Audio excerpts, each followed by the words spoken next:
యదా యదా హి ధర్మస్య గ్లానిర్భవతి భారత అభ్యుత్థానమధర్మస్య తదాత్మానం సృజామ్యహం. ఆ ధర్మరక్షణ కొరకు విశేషమైన రాక్షస సంహారం చేస్తాడు కృష్ణ భగవానుడు కూడా. కన్నులు తెరవని కడుచింది పాపడై దానవిచనుబాలు త్రావి చంపే, మూడవ నెల నాడు ముద్దుల కుర్రడై కోపించి శకటంబు కూలత్రోసే, ఏడాది కుర్రడై ఎగసి తృణావర్తు మెడపట్టుకొని చీరి బకునిచి చంపే అంటారు. అసలు కన్నులు తెరవడం మొదలు పెట్టనప్పటి నుంచి రాక్షస సంహారం చేశాడు కృష్ణుడు. రాముడు సరే సరి బండన భీముడు అత్తజన బాంధవుడుజ్వల బాణతోణ కోదండ కళాప్రచండ భుజతాండవ కీర్తికి రామమూర్తికిన్ రెండవ సాటి దైవమికలీడనుచున్ గడకట్టి భీరికాడాండ డడాండ డాండ నిడదంబుల జండము నిండ మత్త వేదండము నెక్కి చాటెదను దాశరథి కరుణాపయోనిధి అంటారు గోపరాజు గారు. 14,000 మంది రాక్షసుల్ని కరదూషణాదుల్ని రాముడొక్కడే చంపాడు. మిగిలిన అవతారాలకి రామావతారానికి తేడా ఎక్కడంటే, సర్వసాధారణంగా ఎంత అందగాడైనా, ఎంత పుంసాం మోహన రూపాయ పుణ్య శ్లోకాయ మంగళం అయినా యుద్ధం చేసేటప్పుడు కాస్త కోపంగా ఉండి కళ్ళు ఎర్రపడతాయి. కానీ యుద్ధం చేస్తున్నప్పుడు రాముడు చాలా అందంగా ఉంటాడు. ఎప్పుడు బాణం తీస్తాడో, ఎప్పుడు సంధిస్తాడో, ఎప్పుడు విడిచిపెడతాడో తెలియదు. అందుకే మీరు రామాయణం జాగ్రత్తగా చదివితే అసలు ఎటువంటి రాముణ్ణి చూసి శూర్పణఖ మోహించిందంటే, యుద్ధం చేస్తున్న రాముణ్ణి చూసి మోహించింది. అబ్బాయి ఎంత అందంగా యుద్ధం చేస్తున్నాడని. అంతటి అందగాడు రాముడు, అంతమందిని చంపినవాడు. కానీ శ్రీ వెంకటేశ్వరుడు రాక్షస సంహారం జోలికి వెళ్ళలేదు. నందక ఖడ్గం ఆయన దగ్గర ఉన్న ఆయన క్షమాగుణంతో ప్రవర్తిస్తాడు. ఎన్ని తప్పులు చేసిన వారైనా ఆయన దగ్గర కైమోడ్చి నిలబెడితే క్షమించడమే ప్రధాన లక్షణంగా ఉండి, పాపములకు ప్రాతినిధ్యంగా కేశఖండనం, కేశములను తీసి క్షమించి పంపిస్తాడు. అందుకే సృగ్భూషాంబరహీతీనాం సుషమావహమూర్తయే సర్వార్తిశమనాయాస్తు వెంకటేశాయ మంగళం దయామృత తరంగిణ్యాస్తరంగైరివ శీతలై అపాంగై సించతే విశ్వం వెంకటేశాయ మంగళం అంటారు. అంతటి దయామూర్తి. అటువంటి అవతారం ఇత పూర్వం రాలేదు. ఎన్ని పాపములున్నా సంహరించడం అన్నది చెయ్యడు. ఆ పాపరూపమైనట్టి ధనము కొండపైకి రప్పించి నిస్పృహుండనగుచు అంటాడు. తరిగొండ వెంగమాంబ గారు మహాతల్లి వెంకటాచల మహాత్మ్యము అని కావ్యం చేసింది. అందులో పాపాన్ని ద్రవ్యం మీదకి ఆవాహన చేసి తెప్పించి హుండీలో వేయించి క్షమాభిక్ష పెట్టి ఆ ద్రవ్యాన్ని నిస్పృహుడై సామాజిక కార్యక్రమాలకి ఇచ్చేస్తుంటాడు. అటువంటి వెంకటేశ్వరుడున్నాడే, ఆయన ఈ అవతారంలో వరములను కుప్పించడమే ప్రధాన లక్ష్యంగా కలిగినవాడు. నాకున్న పెద్ద భయం ఏమిటంటే, నాకు ఇటువంటివి చెప్పేటప్పుడు ఏ పల్లవి దగ్గరో గంట అయిపోతుంది. అందుకని నాకు చాలా భయం. ఒరే, ఇంకా వెనక 3 కీర్తనలు ఉన్నాయి, ఒళ్ళు దగ్గర పెట్టుకో, తగ్గించు తగ్గించు తగ్గించు అని నాకు నేను పరాకు చెప్పుకుని మాట్లాడుతూ ఉంటాను. కాబట్టి కొండలలో నెలకొన్న కోనేటి రాయడువాడు కొండలంత వరములు గుప్పెడువాడు. అయితే ఈ మాట అన్నప్పుడు అన్నమాచార్యుల వారు ఆయన యొక్క అనుగ్రహ వైభవాన్ని 3 రకాలుగా ప్రతిపాదన చేశారు. ఆయన భక్తుల్ని అనుగ్రహించడం అన్నది ఏదో తపస్సు చేస్తే నీకేం వరం కావాలి అని అడిగి వాళ్ళకి ఆ వరం ఇవ్వడం కాదు. అసలు అవతల వారు అడగనటువంటి వరాలు, అవతల వారి యొక్క భక్తిని బట్టి ఎంత వశపడిపోతాడు అన్నదానికి పరమాద్భుతమైనటువంటి ఉదాహరణలు కొన్ని చెప్పారు. అందులో మొదటి చరణంలో కురువరతి నంబి, అంతే కదమ్మా, కుండలు చేసిన ఎట్టి కొండలు. ఇందులో మొట్టమొదట ఈ అత్త అక్కర్ల నాకమ్మ ఉదాహరణ చెప్తే చాలు. కుండలు చేసేటటువంటి కుమ్మరిదాసుడైన కురవరతి నంబి, కుండలు చేసేటటువంటి ఒక కుమ్మరి వృత్తిలో ఉన్నటువంటి వ్యక్తిని ఆయన ఎంత అనుగ్రహించారన్నది ఉదాహరణగా చెప్తున్నారు. తొండమాన్ చక్రవర్తి వెంకటేశ్వరుడికి ఆనందనిలయ విమాన నిర్మాణం చేసిన తర్వాత ప్రతిరోజు బంగారు తులసీ దళాలతో పూజ చేసేవాడు. అసలు వెంకటేశ్వర స్వామి లోకంలో ఆవిర్భవించినప్పుడు మొట్టమొదట చెప్పిన మాట, ఏకీన తులసి మాత్ర దళీనాపి నరోత్తమ పూజయేత్ భక్తిభావేన తంరక్షామితి మత్పణః. నాకు భక్తితో ఒక్క తులసి దళం ఇస్తే చాలు, అన్యథా నేను ఇంకేం కోరను. నేను కోరుకునేది నేను చెప్పినట్టు బ్రతకడం, ధర్మం అన్న మాటకు అర్థం ఏమిటంటే ఆయన చెప్పినట్టు బ్రతకడమే ధర్మం. దానికి ఫలితం ఏమిటంటే ఆయన సంతోషిస్తాడు. ఆయన సంతోషం కన్నా నాకు ఇంకేం అక్కర్లేదు. ఆయన సంతోషం కోసం నేను ధార్మికంగా బ్రతికితే నాకు చాలు అన్నవాడెవరో వాడు ధర్మాత్ముడు. అటువంటి ధార్మిక జీవనము ఎవరి యందున్నదో వారు ఆయన దగ్గరికి వచ్చారా, ఆయన కోరారా, ఇవన్నీ ఆయన చూడటం. దానికి ప్రబల ఉదాహరణ ఏమిటంటే తొండమాన్ చక్రవర్తి బంగారు తులసి దళాలు పూజ చేస్తే తీసేసి పాదాల మించి ఆ భీముడు అన్న ఆ కుమ్మరి ఆయన ప్రతిరోజు కొండలు చేయడం పెట్టగాని అసలు దాన్ని వెంకటాచల మహాత్యంలో ఎంత గొప్పగా వర్ణిస్తారు. బంకమన్నుతో దళాలు చేసి కొయ్య వెంకటేశ్వరుడి పాదాల మీద సమర్పణం చేసి మొదలెట్టేవాడు ఆయన. ఆయన వరకు ఆయనకి అది కొయ్య బొమ్మ కాదు, అది వెంకటేశ్వరుడు. అలా నమ్మి చేశాడు ఆయన. రోజు ఆ దళాలు ఉండేవి, మట్టి దళాలు. బంగారు దళాలు పక్కకు పోయేవి. తొండమాన్ చక్రవర్తి చూసి చాలా ఆశ్చర్యపోయాడు. ఇదేమిటి, నేను బంగారు దళాలతో చేస్తే మట్టి దళాలు ఉంటాయి ఏమిటని. అప్పుడు వెంకటేశ్వరుడు మాట్లాడాడు. ఆయననే అడిగాడు. అడిగితే ఆయన అన్నాడు, ఇవన్నీ నాకు అక్కర్లేదు. ఈ పటాటోపం నాకెందుకు? ఆ బంగారం నేను సృష్టించింది. నేను ఇవ్వనిది, నేను సృష్టించనిది ఎక్కడా ఉండదు. నాకు కావలసినది భక్తి. అది నిండుగా ఉన్నది భీముడి దగ్గర ఉంది. అందుకని నేను ఆయన మట్టితో చేసిన ఆ బంకమన్ను తులసి దళాలు తీసుకుంటూ ఉంటాను. ఆయన ఎక్కడ ఉంటాడు అంటే ఏదో కొంత దూరంలో ఉన్నాడంటే అక్కడికి వెళ్ళాడు తొండమాన్ చక్రవర్తి. ఆయన వెళ్ళేసరికి వెంకటేశ్వరుడు కూడా వచ్చాడు. ఆయన నాకేముంది, నేనేం పెట్టగలను లేదు. తనకేముందో అది వెండి పళ్ళాలు బంగారు పళ్ళాల్లో పెట్టలేడు. కాబట్టి ఆయన చేస్తున్న కుండల్లో కొత్త కుండ పగలగొట్టి ఆ కుండ పెంకులో ఆయన తినే సంకటి పెట్టాడు. పరమ ప్రీతిగా తిన్నాడు వెంకటేశ్వరుడు. ఆయనకి ఏం కావాలి? ఆయనకి కావలసింది భక్తి. భక్తి కల్గు కూడు పట్టెడైనను చాలు, దళమైన పుష్పమైనను. చివరికి సలిలమైన బాయని భక్తిన్ కొలచిన జనులర్పించిన ఎలమిన్ రుచిరాన్నముగను ఏనుభుజింతున్నంటాడు కుచేలోపాఖ్యానంలో. భక్తితో పెట్టినది ఆయనకు కావాలి. అది ఆయన తిన్నాడు. తిని ఒక వరం ఇచ్చాడు. అసలు నిజానికి ఆ వరం ఆయన అడగలేదు భీముడు. ఆయన మీరు రండి నా దగ్గరికి అని అడగలేదు. ఆయనే వెళ్ళాడు.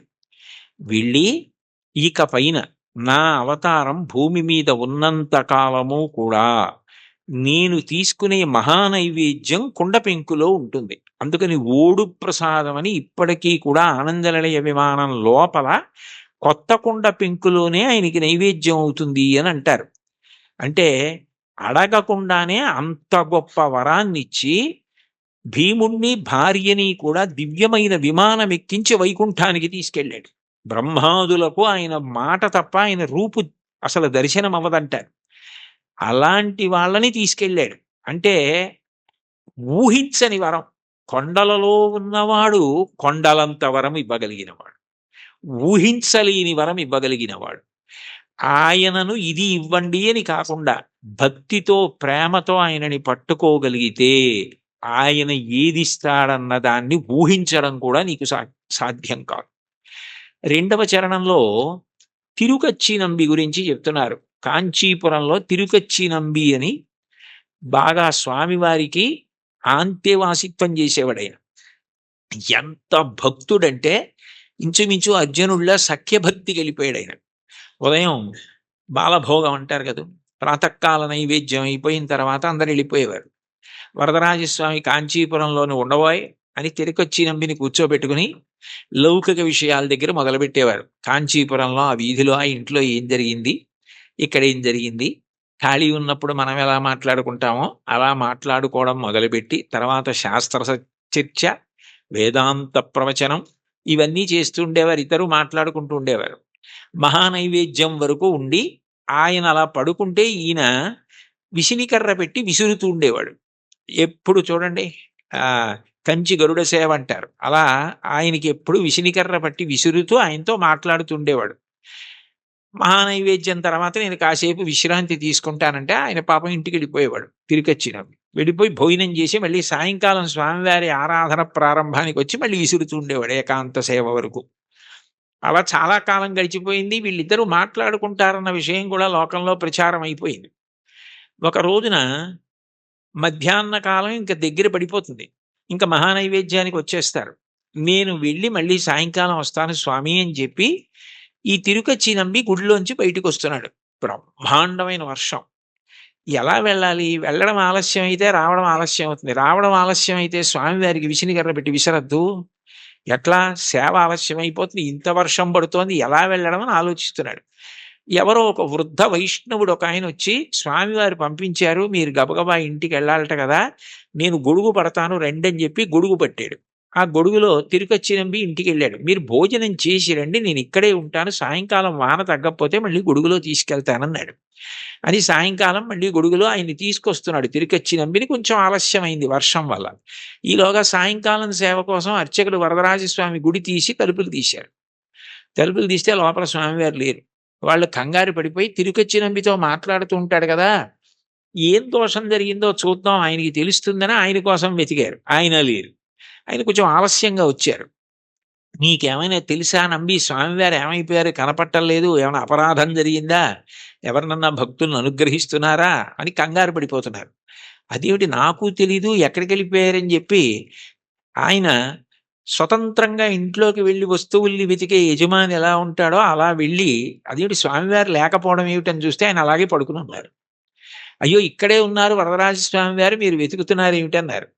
వచ్చి చూసేటప్పటికి ఆయన ఒంటి మీద వర్షపు నీటి చుక్కలున్నాయి. అంటే తాను తడిసి తిరుకచ్చినంబికి గొడుగు బట్టి తీసుకొచ్చారు. ఆ తిరుకచ్చినంబి ఇంట్లో భోజనం చేసినంత సేపు వరదరాజస్వామి వారు బయట నించున్నారు. బయట నించుని గొడుగు పట్టుకుని నించుని ఆయనొచ్చిన తర్వాత ఆయన్ని తీసుకుని వచ్చారు.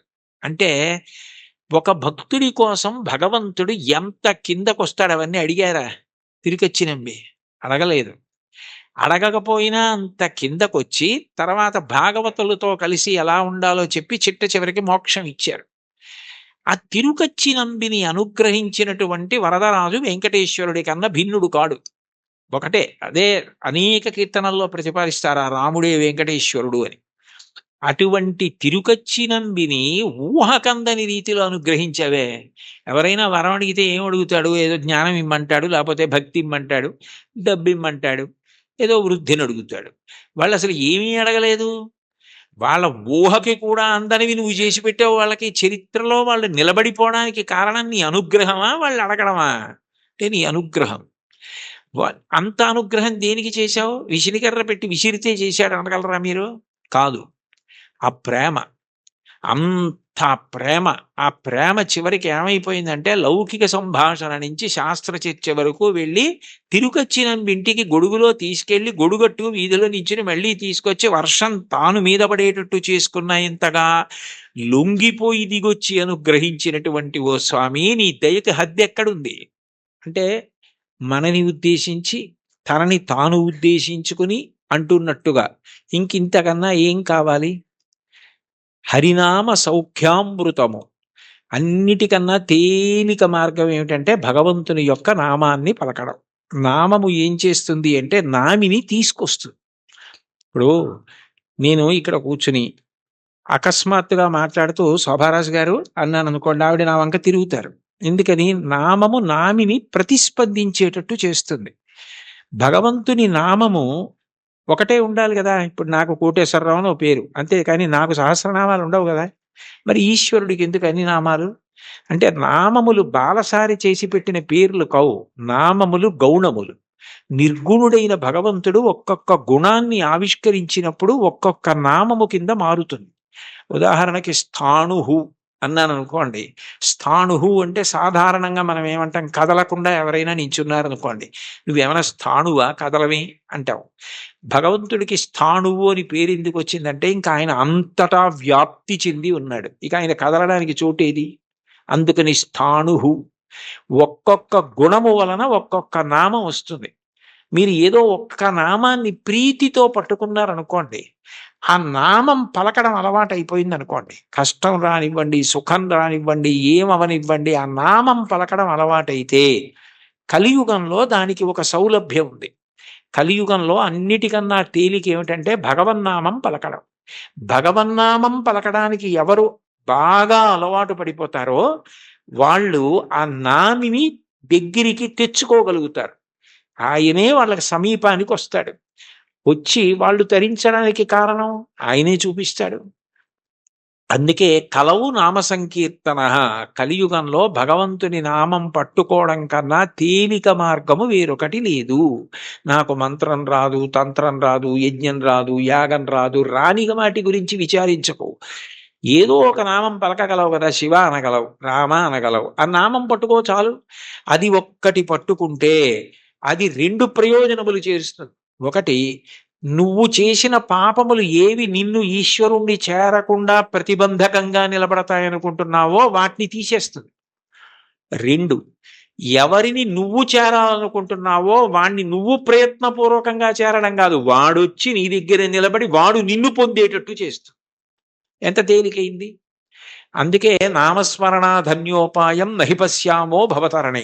కలియుగంలో ఇంకా నామస్మరణ కన్నా భవతరణానికి, సంసార సముద్రమును దాటడానికి మార్గము లేదు. భాగవతంలో అంటారు, నామము ఎంత తేలిక అంటే బిడ్డ పేరు పెట్టి పిలిచిననైన విశ్రామ కేళినైన మిగుల గేలినైన పద్య గజ్జ గీత భావార్థములనైన కమలనయను తలుప కలుషహరము. మీరు బిడ్డకి పేరు పెట్టుకుని ఏ చక్రి అని పేరు పెట్టుకున్నారు, శౌరి అని పేరు పెట్టుకున్నారు, శౌరి శౌరి శౌరి శౌరి అని పేరు అదే పనిగా బిడ్డ పేరు పెట్టి పిలిచినా అది భగవంతుణ్ణి పిలిచినట్టే ఆయన లెక్కలోకి తీసుకుంటాడు. అందుకే కదా అజామీలుడు మోక్షాన్ని పొందాడు. కాబట్టి బిడ్డ పేరు పెట్టి పిలిచిననైన విశ్రామ కేళినైన, ఆడుకుంటూ భగవంతుడి పేర్లు కొన్ని అవతల వాళ్ళు పెట్టుకుని యువతల వాళ్ళు పెట్టుకుని ఆడుకుంటూ పిలుచుకున్నా సరే భగవంతుడు దాన్ని తన నామం ఉచ్చరించడం గానీ స్వీకరిస్తాడు. విశ్రామ కేళినైన పద్య గజ్జ గీత భావార్థములనైన, ఓ పద్యం ద్వారానో గీతం ద్వారానో అర్థం ద్వారానో మీరు హరినామం, భగవన్నామం, శివనామం, ఏదో భగవన్నామాన్ని పట్టుకున్నారనుకోండి, ఆ నామము చాలు తరింపజేస్తుంది. అది మిమ్మల్ని గట్టెక్కించేస్తుంది. అందుకే అంతకన్నా గొప్పది లేదు, అంతకన్నా మీకున్న ప్రతిబంధకాల్ని తీసేసేది లేదు. ఏది ఈశ్వరుణ్ణి చేరడానికి అడ్డో దాన్ని ఆ నామం తీస్తుంది. అందుకంటారు పోతన గారు భాగవతంలో, బ్రహ్మహత్యానేక పాపాటములకగ్ని కీలలు హరినామ కీర్తనములు, మధుపాన కిల్బిష మదనాగ సమితికి కేసరుల్ హరినామ కీర్తనములు, తపనీయ శౌర్య తమసంబునకు సూర్య కిరణముల్ హరినామ కీర్తనములు, గురుతల్ప కల్మష క్రూర సర్పములకు గేకులు హరినామ కీర్తనములు, మహిత యోగోగ్ర నిత్య సమాధి విధుల అరలు, బ్రహ్మాదిసురలకు అందరాని భూరి నిర్వాణ సామ్రాజ్య భోగ భాగ్య ఖేళనంబులు హరినామ కీర్తనములు. భగవంతుణ్ణి నామాన్ని కీర్తిస్తే బ్రహ్మహత్యాపాతకం, బంగారం దొంగిలించడం, గురువుగారి భార్య పడుకున్న శయ్య మీద పడుకున్న మహాపాతకం, అట్లాగే మధుపానం, మద్యపానం చేసినటువంటి దోషం, ఇన్ని పాపములను హరినామము కాల్చేస్తోంది. కాల్చేసిన కారణము చేత నిత్యశుద్ధుడయ్యాడు.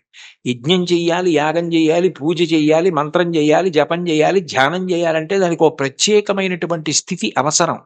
భగవన్నామం పలకడానికి మేము అక్కర్లేదు. కూలిన చోట, కొట్టబడి కుందిన చోట, మహాజ్వరాదులను ప్రీలిన చోట, సర్పముఖ పీడలు పొందిన చోట, ఆర్తులై తూలిన చోట, విష్ణు భవదూరిని పేర్కొని రేని అక్కాలుని యాతనా వితతి పోనరు కానరు దుఃఖభావములు. కూలినప్పుడు, కింద పడ్డప్పుడు, పాము కనపడినప్పుడు, ఏదో తగిలి పడిపోయినప్పుడు, జ్వరం వచ్చినప్పుడు భగవన్నామం పలకడం అలవాటైనటువంటి వాడు భగవంతుణ్ణే పొందుతాడు. కలియుగంలో భగవన్నామం పలకడం కన్నా తేలికైన మార్గము వేరొకటి లేదు. నీకు హరినామ సంకీర్తనం కన్నా, ఆయన నామం పలకడం కన్నా ముక్తి పొందడానికి కానీ, ఇహమునందు సమస్త సౌఖ్యములను పొందడానికి కానీ వేరొక తేలికైన మార్గం ఉండదు. చూడండి, ఏదైనా ఇచ్చి చాలదా, ఇది సరిపోదా నీకు అంటారు. అంటే ఇంకింతకన్నా ఏం కావాలి? చాలదా? హరినామ సౌఖ్యామృతము. హరినామము అన్న సౌఖ్యామృతం అది. ఆ అమృతం, ఆ నామం పలికిన వాడు ఎవరున్నాడో ఇక వాడు సమస్తమును దాటిపోతాడు. అందుకే బ్రతికియున్నన్నాళ్ళు నీ భజన తప్పను కాని మరణకాలమునందు మరతునేమో, ఆ వేళ యమదూతల ఆగ్రహంబున వచ్చి ప్రాణముల్ పెకలించి పట్టునప్పుడు కప వాత పైత్యముల్ కప్పగా శ్రమచేత కంపముద్భవమంది కష్టపడుచు నారాయణాయంచుని నా జిహ్వతో నిన్ను పిలుతునో శ్రమచేత పిలువలేను నాటికిపుడి నీ నామస్మరణ చేతు శివునిడవయ్య భూషణ వికాస శ్రీధర్మపుర నివాస దుష్ట సంహార నరసింహ దురిత దూర అంటారు. నామం పలికితే భగవంతుడు అంత ప్రీతి పొందుతాడు. కలియుగంలో నామం చెప్పడం ఇల్లు తుడుచుకోవడం లాంటిది. దుమ్ము పడ్డా పడకపోయినా 2 పూట్ల ఇల్లు ఎలా తుడుచుకుంటారో అట్లా రోజు కాసేపు భగవన్ నామం చెప్పడం అలవాటైతే వాడు తరించడానికి అది మార్గం అవుతుంది. అందుకే కంచి కామకోటి పీఠాధిపత్యం వహించిన మహాపురుషులు అపర శివావతారులు నడిచే దేవుడిని పేర్గాంచిన 68వ పీఠాధిపతులు శ్రీ శ్రీ శ్రీ చంద్రశేఖరేంద్ర సరస్వతి మహాస్వామి వారు పెద్ద పెద్ద సభలలో వేల జనం మేము డబ్బిస్తాం, పళ్ళిస్తాం, బట్టలిస్తామంటే అవేమీ వద్దు, ఈ పేద సన్యాసి మీ నుంచి కోరుకున్నది మీరు ఇవ్వగలిగినది అడుగుతాడు, అందరూ ఇవ్వగలరు, ఇస్తారా అని అడిగేవారు. ఒక రోజులో 2 నిమిషాల సమయం నాకు ఇచ్చేయండి, ఆ సమయం మీది కాదు కాబట్టి ఆ 2 నిమిషాలు భగవన్నామని చెప్పండి చాలదేవారు. అంటే భగవన్నామం అంత గొప్పది. భగవన్నామం క్రమంగా జ్ఞానం వైపుకి తీసుకెడుతుంది. మీరు రోజు నామాలు చెప్పుకోవడం అలవాటైందనుకోండి, లలితా సహస్రం రోజు చదువుతుంటే కొన్నాళ్ళు పోయాక ఎందుకు అమ్మవారి నామాల్లో రాగస్వరూప పాషాఢ్య క్రోధాకార అంకుశోజ్వల మనోరూపేక్షుకోదండ పంచతన్మాత్రసాయక ఏమిటి ఆ నామాలకు అర్థం అని తెలుసుకోవాలనిపిస్తుంది. ఆ నామాలకు అర్థం తెలిస్తే తత్వం తెలుస్తుంది. తత్వం తెలిస్తే పరవశం కలుగుతుంది. పరవశం కలిగితే మీరు మిగిలినది మర్చిపోతారు. అక్కడ ఈశ్వరుని యొక్క అనుగ్రహం.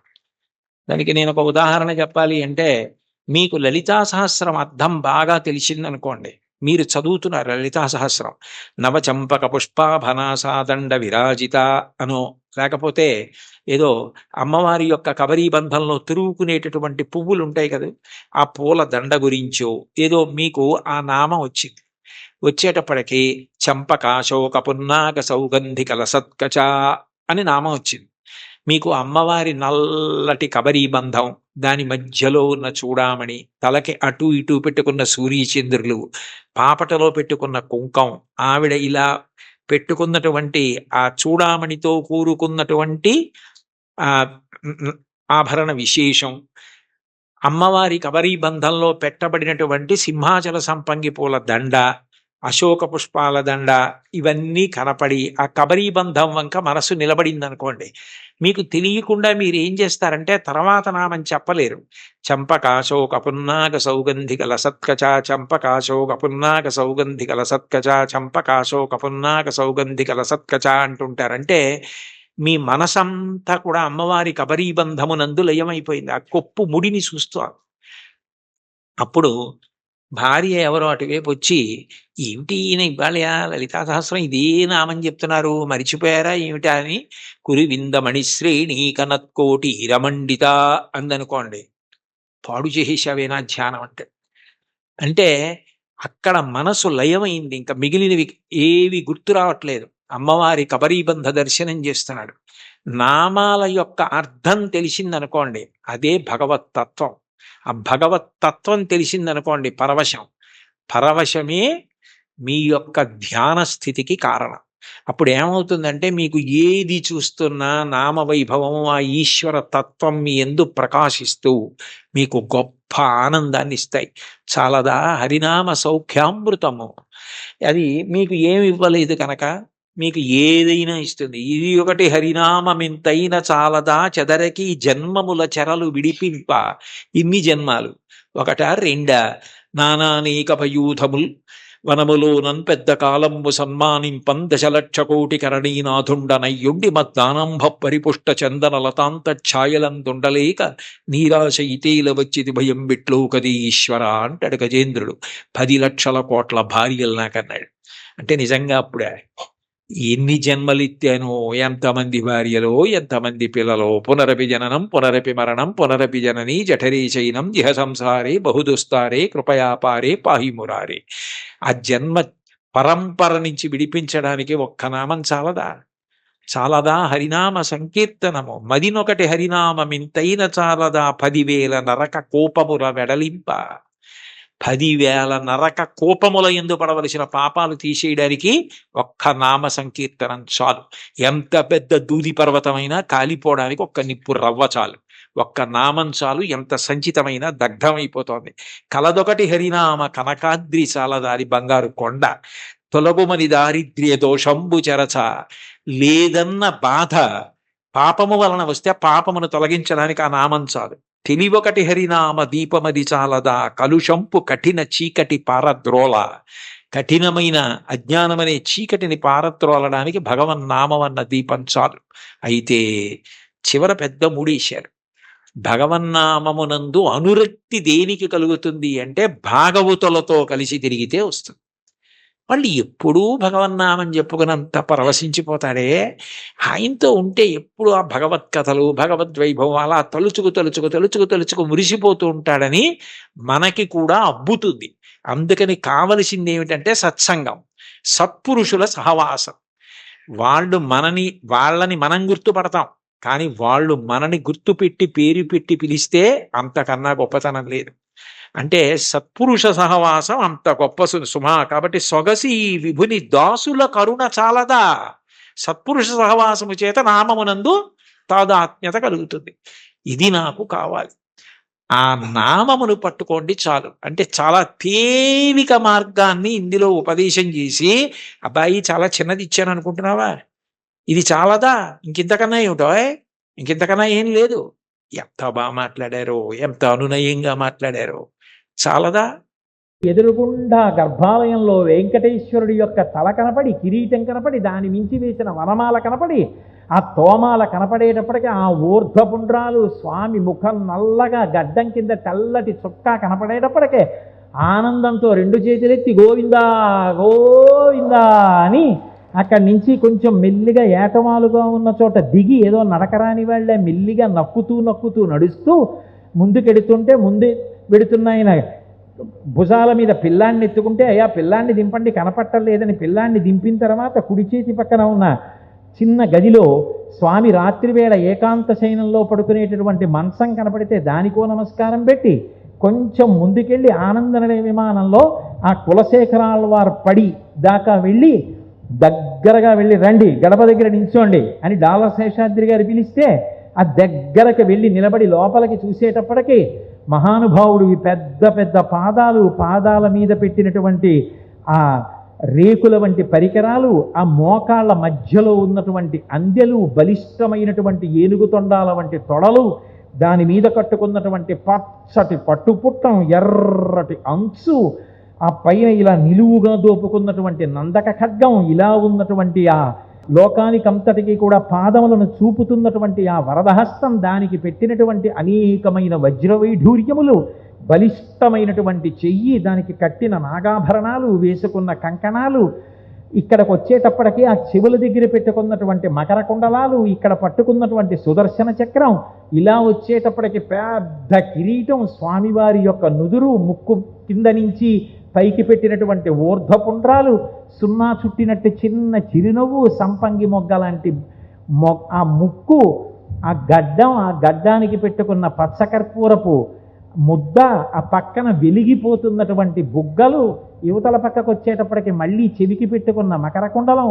ఆ పక్కన చేతిలో ఉన్నటువంటి శంఖం, ఇలా కిందకి చూసేటప్పటికీ అనేకమైనటువంటి సాలగ్రామాలతో ఉన్నటువంటి మాలలు, ఇంకా కిందకు వచ్చేటప్పటికి ఇలా కటి మీద పెట్టుకున్నటువంటి చెయ్యి, అది చెయ్యి పంచెలోకి వెళ్ళిపోతే ఇక్కడ పెట్టుకున్నటువంటి నాగాభరణాలు, చేతులకు పెట్టుకున్నటువంటి కంకణాలు, ఉంగరాలు, వేసుకున్నటువంటి మాలలు, వక్షస్థలం ఇలా కొద్దిగా ముందుకొచ్చి శ్రీదేవి భూదేవి వాళ్ళకి చుట్టినటువంటి పూల మాలలు, అమ్మవార్లను ఇద్దరినీ చూసి నమస్కరించి ఆ నాభి, సన్నటి నడుము, కొద్దిగా ఉంచినటువంటి మోకాళ్ళు, కొద్దిగా పక్కకి వంగినటువంటి ఆ అందమైనటువంటి మూర్తి, అద్భుతమైనటువంటి ఆ స్వామిని చూసి పరవశించిపోతుంటే ఆ ప్రధాన అర్చకుల వారు పెద్ద ఆ నీరాజన పరికరం తీసుకుని అందులో కర్పూరం వేసి మొట్టమొదట ఇలా పాదాల దగ్గర చూపిస్తుంటే ఆ పద్మపీఠం మీద ఉన్న పాదాల మీద ఉన్న తొడుగులు, తొడగుల మీద పూజ చేసిన తులసి, ఇలా పైకెత్తుతుంటే ఆ మోకాలు దగ్గరికి వచ్చేటప్పటికి అందే పైకి వచ్చేటప్పటికి వడ్డాణం సాలగ్రామమాడ ఆ అద్భుతమైనటువంటి హస్తం, ఆ పైన నాగాభరణాలు, మకర కుండలాలు, కిరీటం, మళ్ళీ ఇటు పక్కకి తిరిగేటప్పటికి ఆ శంఖం, అలా కిందకి దిగుతుంటే మళ్ళీ ఆ చేతికున్న నాగాభరణాలు, ఇలా ముందుకి తీసుకొస్తే శ్రీదేవి భూదేవి, ఇలా పైకెత్తేటప్పటికి ఆ గడ్డానికి ఉన్న కర్పూరం, సున్నా చుట్టినట్టున్నటువంటి ఆ పెదవులు, ఇలా పైకెత్తితే సంపంగి మొగ్గ లాంటి ముక్కు, ఇలా పైకెత్తితే ఊర్ధ్వపుండ్రాలు, నుదురు, ఆ కర్పూర కాంతులలో మెరిసిపోతున్నటువంటి కిరీటం, కాంతులు పడి అటు ఇటు వెలిగిపోతున్న నల్లని బుగ్గలు, మళ్ళీ ఇలా ఆ నీరాజనాన్ని దింపుతుంటే యువతల పక్కన ఉన్న కటిహస్తం, మధ్యలో నిలువుగా ఉన్నటువంటి నందక ఖడ్గం, స్వామివారి నాభి, సన్నటి నడుము, మళ్ళీ ఇలా కిందకి దింపుతుంటే కట్టుకున్న పచ్చటి పట్టుపంచ, ఆ పాదాలు చూసి ఆనందపడిపోయి అలా రెండు చేతులెత్తి నమస్కరిస్తుంటే గై అని చప్పుడొచ్చి తెరవేసేసి తీర్థమిచ్చి అయ్యా నడవండి అంటుంటే అక్కడి నుంచి మెల్లిగా బయలుదేరి, ఎప్పుడూ జీవితంలో వెనక్కి నడవని వాడు వెనక్కి నడవడం అలవాటైన వాళ్ళ నడుస్తూ తెర తీశాక మళ్ళీ అక్కడ నిలబడి అలాగే ఉంటే అయ్యా దయచేసి కదలండి, దయచేసి కదలండి అంటుంటే ఆనంద నిలయం బయటికి వచ్చి వెళ్ళిపోయే ముందు మళ్ళీ ఓసారి ఇలా పక్కకి తొంగి చూసి స్వామిని చూసి పునర్దర్శనమిమ్మని ఇలా వచ్చి కుడి చేతి పక్కన ఘంటామంటపంలో కూర్చుని గంటలు కొడుతున్న ఘంటాపాణిని చూసి ద్వారం దాటి బయటికి వచ్చి కుడి పక్కకి తల తిప్పితే వైకుంఠ ద్వారం, అక్కడ పడుకున్నటువంటి ఆ ఆదిశేషుడి మీద ఉన్న మూర్తి, నాభికమలంలో ఉన్నటువంటి బ్రహ్మగారు, దాటి వెడితే భూదేవి బావి, అక్కడ ఉన్నటువంటి జలాన్ని తోడి స్వామి ప్రసాదాలు తయారు చేయడానికి పంపిస్తారని పిల్లలకి చెప్పి 3 మెట్లెక్కి ఎడం పక్కకి వెడితే ఒకళమాత కూర్చునుంటే వంగిపోయి అమ్మిచ్చిన అప్పం తీసుకుని వెనక్కి వచ్చి ఆ గోడ పక్క నుంచి వెడితే వరుసగా బొమ్మల కొలువు పెట్టినట్టుగా ఇలా అడ్డు పెట్టుకున్న ఆజ్ఞాపాలక హనుమ,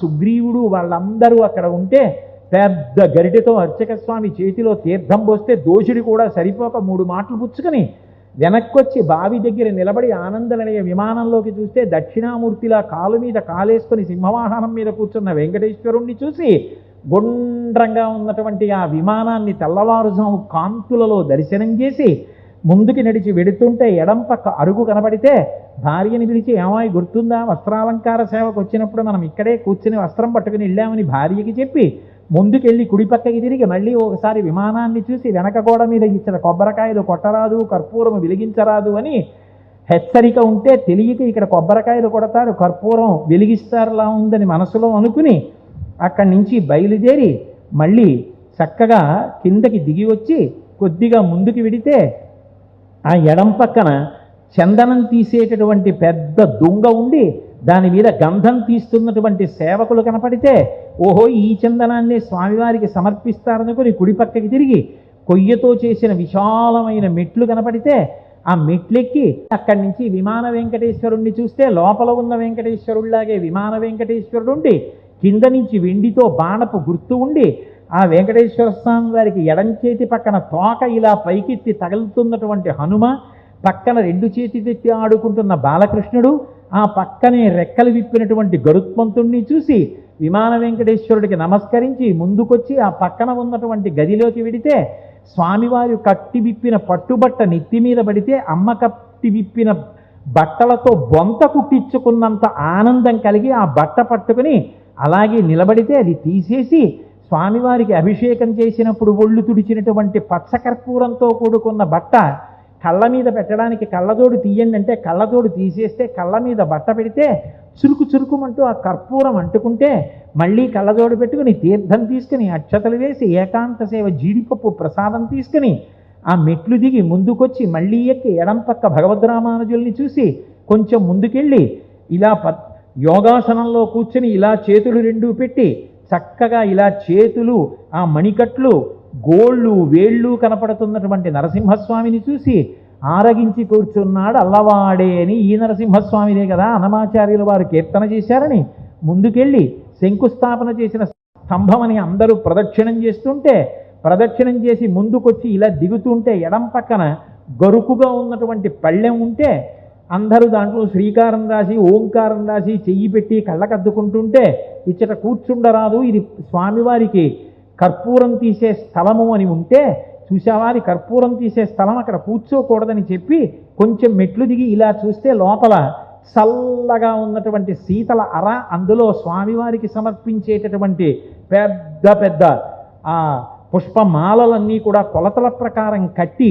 వరుసగా తొట్ల వంటి పరికరాల్లో పెట్టి ఉంటే వాటిని చూసి కిందకొచ్చి ముందుకెళ్ళి మెట్లెక్కి హుండీలో వేయవలసినటువంటి ద్రవ్యాన్ని ఇలా చిరిగినట్టుగా ఉన్న చోట చెయ్యి పెట్టి లోపలికి వేసేసి ఆ హుండీని కళ్ళకద్దుకుని కొంచెం ముందుకొచ్చి ఇలా ఎడం పక్కకి తిరిగితే గోడలో నిలబడిన లక్ష్మీదేవి కనపడితే ఆమె ఇలా చెయ్యి పెట్టి కనకవర్షం కురిపిస్తుంటే అందరూ ఆవిడని అందుకోవాలంటే అందక ఎగిరిగిరి ముట్టుకోవాలని ప్రయత్నిస్తుంటే నేను వెళ్ళి నిలబడి 2 చేతులు ఎత్తి ఇలా పెడితే నాకు అందితే అందరూ అబ్బాయిని ఎంత పొడుగ్గా ఉన్నారో అందింది అందిందని ఆనందపడిపోతుంటే ఏదో గజారోహణం చేసినంత ఆనందపడిపోయి వెనక్కొచ్చి హుండీ దాటి ముందుకొచ్చి తడిగా ఉంటే కళ్ళతోడు తీసి కొడుక్కిచ్చి నేల మీద పడి ప్రణిపాతం చేసి లేచి ఉత్తరీయంతో కళ్ళు తుడుచుకుని కళ్ళతోడు పెట్టుకుని యువతలకొచ్చి మెట్లు దిగి ఉచిత ప్రసాదాలు ఇచ్చే దగ్గర భార్యని పిలిచి కొడుకుని పిలిచి నువ్వు ఇటీళ్ళు పులిహార పట్టరా, నేను ఇటీళ్ళు చక్కెర పొంగలు తెస్తా, అదిగో కొడుకేమో ఇట్నుంచి వెళ్ళి లడ్డట్టుకొస్తాడని ముగ్గురం వెళ్ళి ఆ పూలబావి దగ్గర నిలబడి పంచుకొని ప్రసాదం తిని ఇత్తడి గొట్టాలలో ఉన్న పంపుల దగ్గరికి వెళ్ళి నొక్కి నీళ్లు తాగి ఆ చల్లటి నీళ్లతో చేతులు కడుక్కొని జారి పడిపోకుండా కాగడాలు కడుగుతున్నటువంటి ఆ నీటిని దాటి యువతలకు వెడుతుంటే మళ్ళీ ఎవరో పిలిస్తే అటువైపుకి వెళ్ళి ఊంజల్ మంటపం దగ్గర ఉన్న మెట్ల మీద కూర్చుంటే ప్రత్యేక ప్రసాదం పెడితే తిని రంగనాయకుల మంటపంలో కూర్చొని ఆశీర్వచనం చేయించుకుని బయటికి వచ్చి కొడుకు పరిగెత్తుకెళ్ళి ప్రసాదం తీసుకొస్తే ఆ ప్రసాదం లడ్డూ ముక్క విరుచుకొని ఇప్పుడు ఎట్టి పరిస్థితుల్లో మధుమేహం గుర్తు తెచ్చుకోకూడదని ఓ పెద్ద ముక్క నోట్లో వేసుకు తింటుంటే ఎవరో తెలుసున్న వాళ్ళు కనపడి మీరు కాకినాడ కదా ప్రసాదం పెట్టండి అంటే వాళ్ళకో కాస్త ప్రసాదం ముక్క పెట్టి ఆనందపడిపోయి ఇంతలో భార్య పక్కకొచ్చి ఏమండి చాలాసేపు అయింది ఆఫీస్ నుంచి వచ్చి కాస్త కమలాపండు రసం తాగండి అంటే ఇప్పటి వరకు మనసులో చేస్తున్నటువంటి తిరుమల మానసిక దర్శనం నుంచి ఒక్కసారి బయటికి వచ్చాడు అనుకోండి చాలు, స్మరణాత్ ఇష్టవర్షిణం. అలా మానసికంగా వెంకటాచలానికి వెళ్ళి శ్రీ వెంకటేశ్వర దర్శనము చేయగలిగినా అది భౌతికంగా వెంకటేశ్వరుడి దర్శనానికి వెళ్ళిన కన్నా కొన్ని కోట్ల రెట్లు గొప్పదే. కాబట్టి ఆ శ్రీ వెంకటరమణుని యొక్క పరిపూర్ణ అనుగ్రహ విశేషము చేత మనందరం కూడా స్వామి యొక్క పాదార విందముల యందు చెక్కు చెదరనటువంటి భక్తి ప్రపత్తులను పొంది ఉత్తరోత్తర అభివృద్ధిని పొందెదముగాక.